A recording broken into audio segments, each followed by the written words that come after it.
생각하기에 따라서 단순할 수도 있고 또 복잡할 수도 있습니다. 어떤 분들은 신앙생활은 참 복잡하다고 합니다. 사안사마다 건건마다 그 다양한 상황들을 내가 고민해내고 그걸 풀어가야 한다는 그런 부담감 있는 분일 경우, 그런 경우가 점점 더 강하죠. 그런데 한편으로 돌아보면 신앙생활은 참 단순합니다. 그냥 하나님 바라보고 그분 의지하고 그분이 말씀하신 대로 길을 따라가는 것. 물론 삶이 내가 원하는 대로 펼쳐지지 않을 수 있지만 그럼에도 불구하고 그냥 하나님만 붙들고 의지하며 그분을 따라가다 보면 결국 그 끝에는 하나님의 선하신 인도하심이 있다는 사실을 믿고 살아가는 것. 그런 삶은 단순한 삶이죠. 그런데 신앙생활을 오래 해보면, 좀 깊이 해보면, 또 말씀 중심을 하다 보면 신앙생활은 참 단순하다는 사실을 우리는 다시 한번 깨닫게 됩니다. 오늘 본문을 통해서도 이 같은 사실을 확인할 수 있는데요.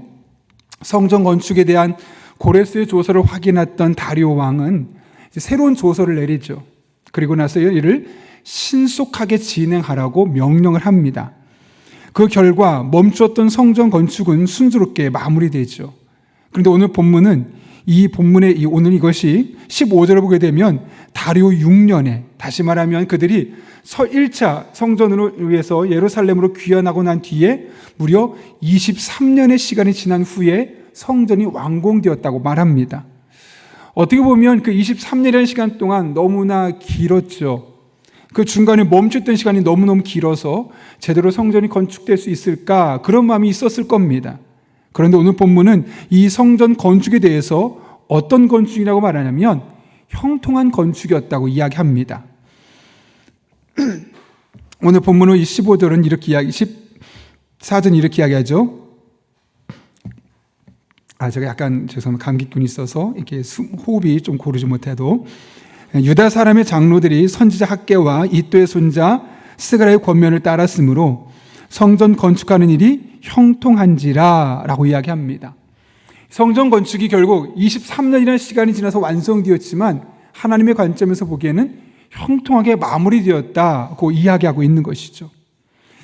이스라엘에 머물렀던 그 이방인들의 반대, 사실 성전 건축이 멈추게 된 것은 그 이방인들의 반 때문이었죠. 잘 아시는 것처럼 원래 바사 왕 고레스가 너희는 돌아가서 성전을 건축하라 라고 칙령을 내립니다.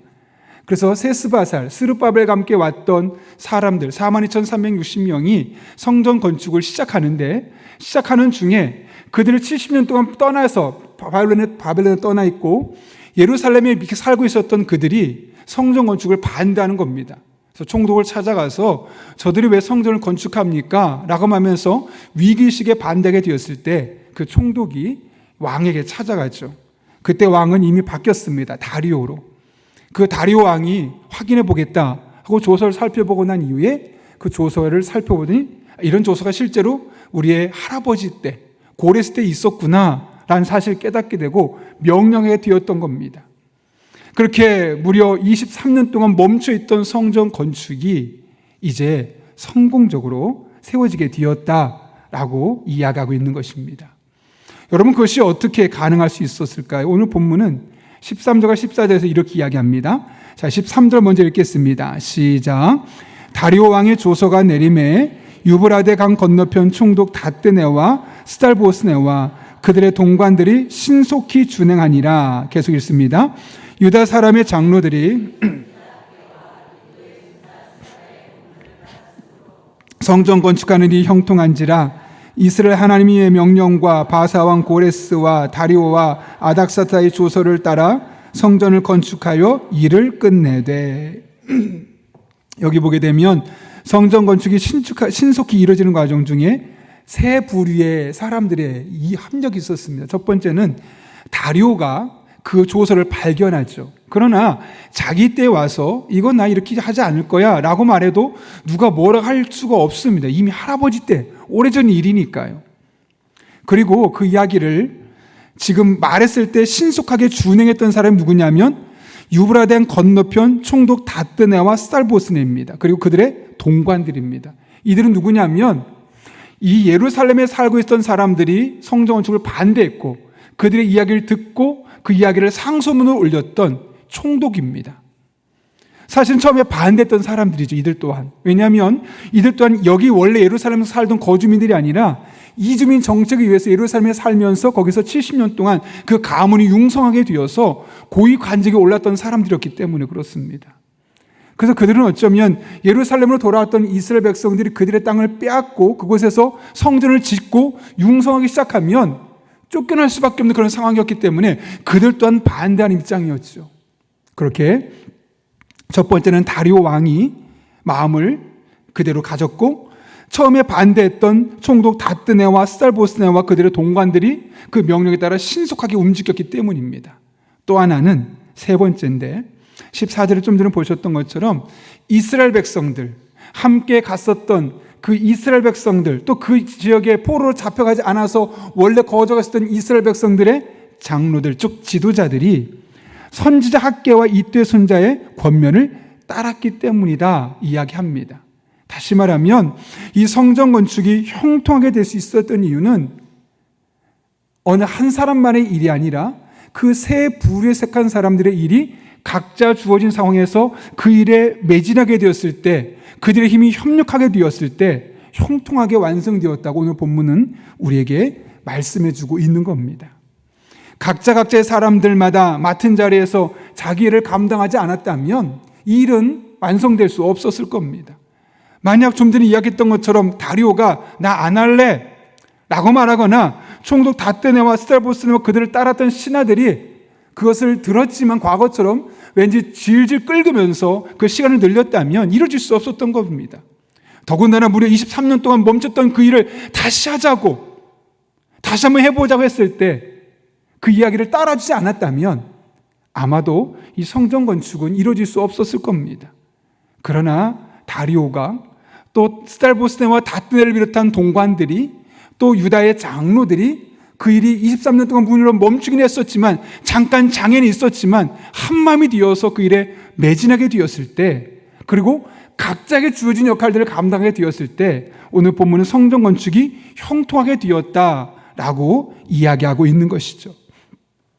여러분, 우리가 이 세상을 살면서 혼자서 모든 일들을 감당할 수 있을까요? 당연히 불가능합니다. 오히려 혼자 한다면 늘 우리들의 마음에 생기는 마음은 좌절감입니다. 외로움입니다. 때로는 그 혼자 하는 것 때문에 생기는 우울감과 때로는 혼자 하기 때문에 생기는 그 마음속에 절망감, 이 상반되는 감정이 우리들의 마음속에 또 싹트기도 합니다. 그래서 하나님께서는 다양한 사람들에게 다양한 능력을 주셔서 다양한 상황에서 다양한 일들을 하도록 권면하시고 또 실제로 그렇게 일을 이끌어 가시는 것이죠. 그래서 우리가 이 공동체 안에 있을 때는 어느 탁월한 누군가만의 능력으로 공동체가 이루어지는 것이 아닙니다. 다양한 사람들이 자신에게 주어진 재능을 가지고 또 주신 그 비전을 가지고 한마음으로 헌신하며 맡겨진 일들을 하나씩 감당할 때 그 다양한 분야에서 다양한 사람들이 다양한 일들을 감당하면서 하나님의 교회를 건강하게 세워갈 수 있게 되는 것이죠. 제가 이제 다음 주 되면 우리가 추수감사주일 되지 않겠습니까? 그래서 최근에 감사에 대한 책을 2권을 지금 읽고 있는데, 그 중에 하나가 내일 나올 책, 아마 내일 나올 책은 추천 도서로 나오게 되겠고, 다른 책 하나는 평생 감사라는 책을 제가 최근에 읽었습니다. 그 책을 보게 되니까 미국에서 실제로 있었던 일인데요, 40대 남자 성도님의 이야기입니다. 그분이 이제 마켓, 슈퍼마켓 같은 것을 운영했었습니다. 그런데 어느 날 흑인 2명이 들어와서 갑작스레 폭력을 쓰고 머리 뒤통수를 때린 겁니다. 쓰러졌습니다. 쓰러진 채로 이제 사람들은 쓰러지고 도망갔죠. 돈을 훔쳐갖고 도망갔는데 누군가 그 가게를 왔다가 그 사람을 보고 깜짝 놀라서 911에 전화를 합니다. 그래서 911에서 와서 응급대원이 와서 그 사람을 싣고 급하게 이제 호흡도 안정시키면서 병원으로 갔죠. 병원들이 딱 보고 의사들이 보며 말하기를 살기 어려울 것 같습니다 라는 이야기를 하는 겁니다. 누가 봐도 이 정도 피해, 이 정도 머리에 뇌 충격이면 당연히 죽을 수밖에 없겠다. 살아나도 평생 식물인간 될 수밖에 없겠다. 이렇게 의사가 진단을 내릴 정도로 2명의 의사가 협업을 했는데 그런 일이 생긴 겁니다. 누가 봐도 절망적이죠. 그런데 감사하게도 그분이 회복된 겁니다. 그 사람이 회복되고 나서 의사와 함께 말하기를 이거는 정말 기적적인 일이고 이건 하나님 앞에 감사할 수밖에 없다라고 고백했다고 하죠. 그러면서 그분이 이런 얘기를 하더라고요. 자기가 이렇게 회복될 수 있었던 것은 하나님의 은혜이지만 첫 번째로는 그 하나님의 은혜가 임하기까지 있었던 수많은 사람들의 손길 때문이었다. 만약 내가 머리에 한 대 맞고 쓰러졌을 때 누군가가 나를 보고 911에 신고하지 않았다면 그럼 나는 아마 그 자리에서 즉사했을 수도 있고, 또 911에 신고를 했는데 만약 그 911 대원들이 그 마음속에 열심을 가지고 자기의 이 사명을 가지고 이 사람을 살려야 된다는 그 사명 가지고 일하지 않고 늘 하던 일이니까 뭐 그러면서 느슨하게 일을 했다면 아마 내가 수송 중에 죽었을 수도 있다. 그리고 의사들이 나를 보자마자 했던 말, 이 사람 살기 어렵겠다라고 했는데 의사들이 그 이야기를 딱 자기들이 한 이야기를 듣고 그냥 어차피 죽을 사람이니까 하고 마음을 다해 치료하지 않았다면 나는 그 자리에서 죽을 수 있었을 거다. 그런데 하나님의 은혜로 빠르게 911에 누군가가 전화를 했고 911에서 왔던 응급대원들이 누구보다 자기의 사명감을 가지고 열심히 나를 최단 단시간 내에 병원으로 이송하게 되었고, 또 병원에 이송되었을 때 죽을 것 같습니다라고 말했던 의사들이 그러나 끝까지 우리 사명을 감당하자라는 마음을 주어서 그를 열심히 감당했기 때문에 내가 특별히 우리 교회 성도들이 나를 위해서 마지막으로 기도해 줬기 때문에 내가 살아난 것이고 이것은 감사할 수밖에 없는 제목입니다 라고 이야기를 하는 것이죠. 겉으로 볼 때는 하나님이 살려주셨습니다라고 고백할 수 있겠죠. 믿음의 눈으로는. 그냥 표면적으로 볼 때는 의사들의 실력이 좋아서 그렇습니다라고 말할 수 있을 겁니다. 그러나 돌아보면 그 한 사람의 생명을 살리기 위해서 하나님께서 어떤 일을 하셨냐면 신고하는 사랑, 응급대원, 또 의사, 또 그 성도를 위한 그 아픈 40대 남성 성도를 위한 교회 성도들의 기도, 이런 다양한 가정들을 하나로 묶었기 때문에 그런 다양한 사람들이 자기에게 주어진 삶의 자리에서 그 일을 성실하게 감당할 수 있었기 때문에 자기가 고침받을 수 있었고 회복될 수 있었으니 이것은 감사할 수밖에 없는 제목입니다 라고 고백하게 되었던 것이죠. 여러분, 우리의 일상이 그렇지 않습니까? 돌아보면 우리 개개인의 일상에 돌아가는 모든 면면이 사실 하나님의 은혜로 되어진 것이지만 그 하나님의 은혜가 다양한 사람들을 통해서 다양한 환경 속에서 다양한 능력치를 가지고 다양한 일들을 감당하게 될 때 우리가 현재 그 영향으로 말미암아 이런 삶을 살 수 있게 되는 것이죠. 교회 공동체도 마찬가지입니다. 교회 사역도 마찬가지입니다. 매우 유기적으로 연결되어 있습니다. 어느 한 군데에서 펑크가 나거나 어느 한 군데에서 문제가 생기면 이것은 모든 공동체로 이어질 수밖에 없는 것이죠. 왜냐하면 우리는 서로 연결되어 있는 유기체에 있기 때문에 그렇습니다. 그래서 우리가 어떤 상황이든 그 주어진 상황에서 맡겨진 역할을 성실히 감당할 때 그럼 그것들이 서로 연결되어서 좋은 일들을 만들어낼 것이고 때로는 불가능해 보일 수 있는 일들조차도 가능하게 만들어내는 그런 단초가 될 수 있음을 우리는 경험할 수 있을 것입니다. 그래서 성경은 늘 말씀하죠. 우리를 서로 몸의 지체라고 말합니다. 한 몸의 지체라는 겁니다. 그 중에 하나의 기관만 문제가 생겨도 우리는 병원에 갑니다. 왜요? 다쳤으니까요. 문제가 생겼으니까요. 몸이 정상적으로 작동하지 않으니까요. 그래서 우리의 몸이 건강하려면 어느 몇몇 부분만 열심히 강화시키는 것이 아니라 온몸을 강하게 시킬 때 건강한 몸이 될 수 있는 것처럼 우리 개개인이 자기에게 주어진 삶의 자리에서 맡겨진 사명을 가지고 누구보다 열심히 최선을 다하며 그 역할을 감당하게 되어질 때 우리는 하나님께서 쓰시는 은혜와 축복의 통로가 될 것이고 우리의 그런 모습을 통해서 하나님의 놀라운 역사들이 우리들의 삶에 경험되게 될 것입니다. 제가 사실 신방을 다녀왔거든요. 최근에 아주 이제 몸이 연로하셔서 교회를 못 나오세요. 그리고 자녀들은 이제 요양병원에 보내셔야 되나 이런 말을 할 정도로 힘든 상황에 계신 분인데 신방을 갔는데 찬송을 하고 짧게 말씀 붙들고 기도했는데 우시는 거예요. 물론 뭐 펑펑 우시지는 않지만 눈물을 이렇게 닦으시는 거예요. 사실 여러분, 제가 가서 한 게 뭐가 있겠습니까? 저는 가서 목사로서 같이 말씀 붙들고 정말 진심을 다해서 말씀을 전하고 축복하며 기도하고, 또 교구 목사 함께 따라가지고, 또 그 옆에 평상시에 함께 교제했던 한 권사님 함께 해주시고, 그분에게는 그런 그 순간 함께 와서 예배 줄 수 있다는 그 사람들이 있다는 그 사실 하나만으로 그냥 마음에 큰 위로가 되고 감동이 되는 것이죠. 어느 한 사람이 뛰어났기 때문에, 한 사람이 누구보다 많이 노력했기 때문이 아니라 여러 사람이 각자 주어진 자리에서 그 역할을 감당하며 함께 예배했을 때 그분의 마음속에는 한 사람이 줄 수 없는 그 많은 사람을 통해 역사하신 하나님의 놀라운 은혜가 경험될 수 있었던 것처럼, 우리도 우리에게 주어진 삶의 자리에서 각자 역할을 잘 감당하게 될 때 우리에게 주어진 자리는 하나님께서 역사하시는, 하나님께서 일하시는 은혜와 축복의 통로가 될 것이고, 우리 또한 그런 사람들로 쓰임받게 될 것입니다. 그런 은혜가 매일매일 우리의 삶 가운데 경험되고 간증될 수 있기를 예수님의 이름으로 축원합니다. 여러분, 성전이 완공되었죠. 그러자 이스라엘 자손들은 성전 봉헌식을 진행하게 됩니다. 오늘 특별히 17절과 18절을 보게 되면 그들이 성전 봉헌식에서 드렸던 제물들을 이야기하는데요. 여기 보면 숫소를 100마리 드렸고 숫양을 200마리, 어린 양을 400마리 드렸습니다. 그리고 이스라엘 지파를 따라서 숫염소를 12마리를 속죄제로 드렸다고 합니다. 사실 과거에 솔로몬이 드렸던 것에 비하면 터무없이 부족하죠. 그때는 소만 10,000마리 넘게 드렸거든요.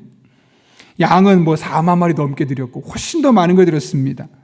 상대적으로 그들이 지금 솔로몬 왕국 때보다 포로에서 돌아오고 나서 드릴 것이 적었기 때문에 적게 드릴 수밖에 없었습니다.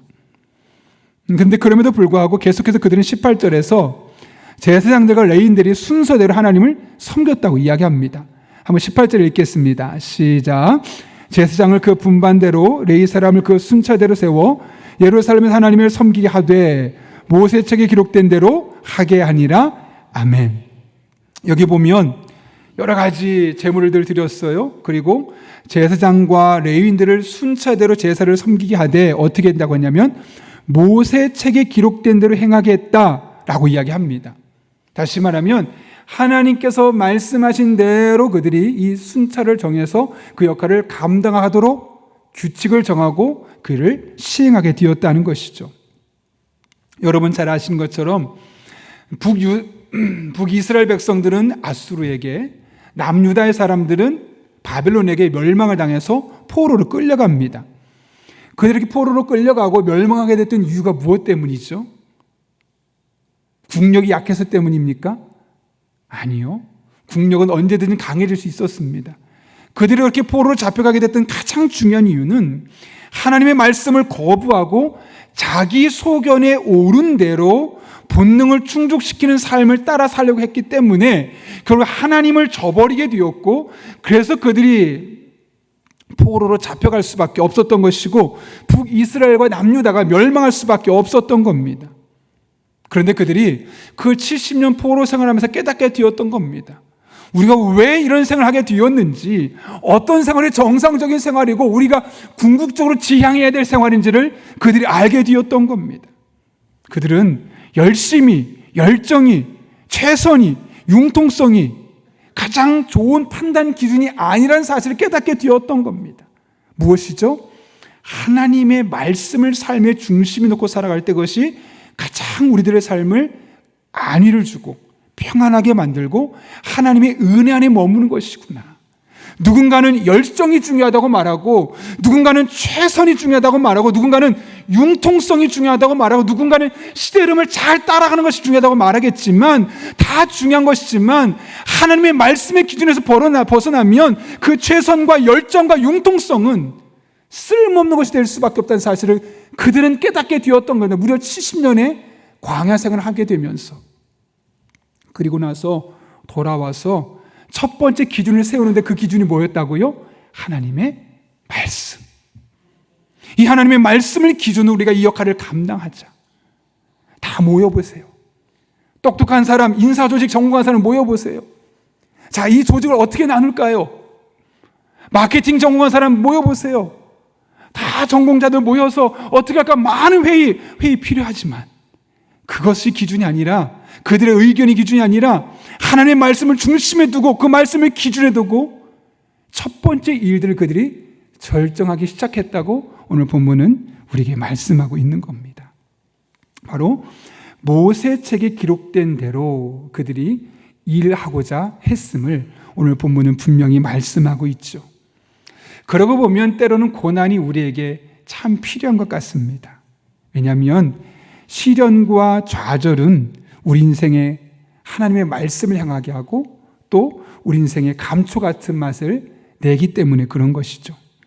결국 시련은 우리에게 어떤 일을 행하게 하냐면 하나님의 말씀밖에 길이 없다, 하나님 말씀만이 내 인생의 기준이다 라고 우리의 시선을 돌리게 합니다. 그리고 우리의 마음을 궁극적으로 하나님께로 향하도록 인도하여 주시는 것이죠.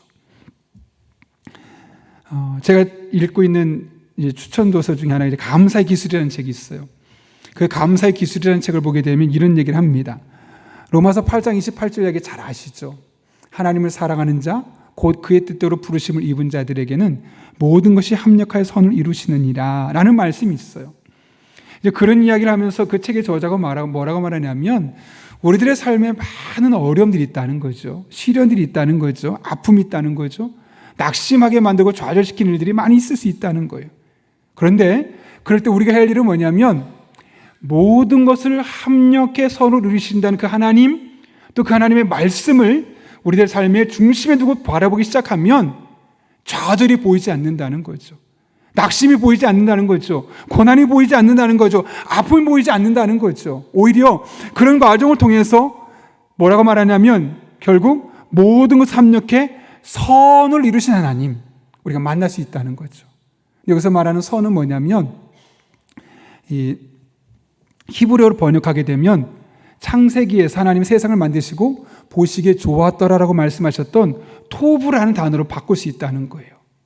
그럼 다른 말로는 뭐냐면 모든 것이 합력해서 하나님 보시기에 가장 좋은 방법을 하나님께서 만들어 주신다는 거죠. 그걸 우리가 믿음의 눈으로 바라보고 그 말씀을 내 가슴에 담고 살아간다면 내 삶이 아무리 절망적이고 아무리 아프고 아무리 고통 속에 있어도 그것이 결국 우리를 끝까지 절망하게 만들고 아프게 만들지 않고 믿음 안에서 평안하고 주어진 삶을 잘 살아갈 수 있도록 인도해 주신다는 거죠. 그러면서 링컨은 이야기를 합니다. 링컨은 잘 아시는 것처럼 하나님께 쓰임받은 귀한 정치인이지만 평생 고난과 비난과 무시 속에 살았습니다. 어린 시절 어머니를 여의고 가난한 가정 환경으로 인해서 거의 교육을 받지 못했습니다. 나중에 성인이 되어서는 선거에서 여러 차례 낙선되었고 자녀가 넷이 있었는데 그 중에 3명이 세상을 떠나서 하나밖에 남아있지 않았습니다. 그렇게 그의 인생에는 늘 고난이 꼬리표를 뗄 수 없었습니다. 요거 힘들면 좋아지겠지, 좋아질만 하면 또 다른 고난이, 또 다른 아픔이, 또 다른 시련이, 또 다른 고민들이 그를 찾아왔던 것이죠. 결국에는 노예 해방을 반대했던 사람들에게 살해 위협을 당하게 되고 나중에는 암살당한 것을 여러분은 잘 알고 있을 겁니다. 평생을 고난 속에서 고통과 함께 살았습니다. 그러나 그는 그때마다 오뚜기처럼 다시 일어설 수 있었다고 하죠. 어떻게 이것이 가능할 수 있었느냐? 그의 자서전을 보게 되면 고난의 여정 속에서 늘 하나님의 말씀을 가까이 하고 그 말씀으로 말미암아 힘을 얻어서 다시 일어설 수 있었다고 그는 분명하게 고백하고 있는 겁니다. 환경만 바라보았다면, 상황만 바라보았다면, 처해 있는 문제만 바라보았다면 그는 결코 일어설 수 없었을 것이고 좌절에, 더 큰 좌절에, 낙심에 아예 마음이 무너져 내렸을 것입니다. 그러나 하나님의 말씀이 중심을 잡아주니 흔들렸던 마음이 다시 하나님의 말씀으로 새로워지기 시작하고 마음속에 있던 낙심과 고민들이 하나님의 말씀을 다시 한번 새롭게 되어지고 그 말씀 앞에 마음을 날마다 새롭게 하니 결국 그의 삶을 선한 길로 인도하시는, 보시기에 좋으신 길로 인도하시는 그 하나님의 놀라운 역사가 마침내 경험될 수 있었다는 것이죠. 여러분, 우리의 삶이라고 다르지 않습니다. 하나님의 말씀을 앞세우고 그 말씀 앞에 우리들의 삶을 드릴 수 있기를 바랍니다. 하나님 반드시 그 말씀으로 말미암아 새로운 힘을 여러분에게 공급해 주실 것입니다. 그 말씀으로 말미암아 새로운 길을 열어주실 것이고, 그 말씀으로 말미암아 하나님 보시기에 가장 좋은 길을 인도하여 주실 것입니다. 그런 은혜가 저 여러분의 삶 가운데 이 한 주도 경험될 수 있기를 예수님의 이름으로 축원합니다. 우리 시간 함께 기도하고 찬양하겠습니다. 거룩하신 아버지 하나님, 오늘도 불러주신 은혜를 감사합니다. 말씀을 기억하며 하나님 앞에 나아갈 때 우리 한 사람 한 사람 나의 혼자 힘으로 설 수 있는 것도 아니요, 하나님의 은혜로 서는 것이지만 돌아보면 수많은 사람의 노력과 수고가 하나님의 은혜 안에 뭉쳐졌을 때 뒤어진 것임을 깨닫게 됩니다. 누구보다 주어진 상황에서 애쓰게 하시고 헌신하게 하시고 수고하게 하시고, 그렇게 우리들의 삶이 하나님의 은혜가 흘러가는 축복의 통로가 되게 하여 주옵소서. 뿐만 아니라 성전이 완공된 이후에 그들이 하나님 앞에 모세책에 기록된 대로 살기를 결단했습니다. 비록 고난이 있었지만, 아픔이 있었지만 하나님의 말씀을 중심에 두고 살아가는 것이 얼마나 귀하고 복된 것을 깨달았던 그들의 삶이 우리들의 삶이 되기를 원합니다. 말씀을 앞세우고 의지하며 나아갈 때 새로운 힘을 주시고 새 길을 열어주시고 하나님 보시기에 가장 좋은 길로 인도하여 주옵소서. 예수님의 이름으로 기도합나이다. 아멘.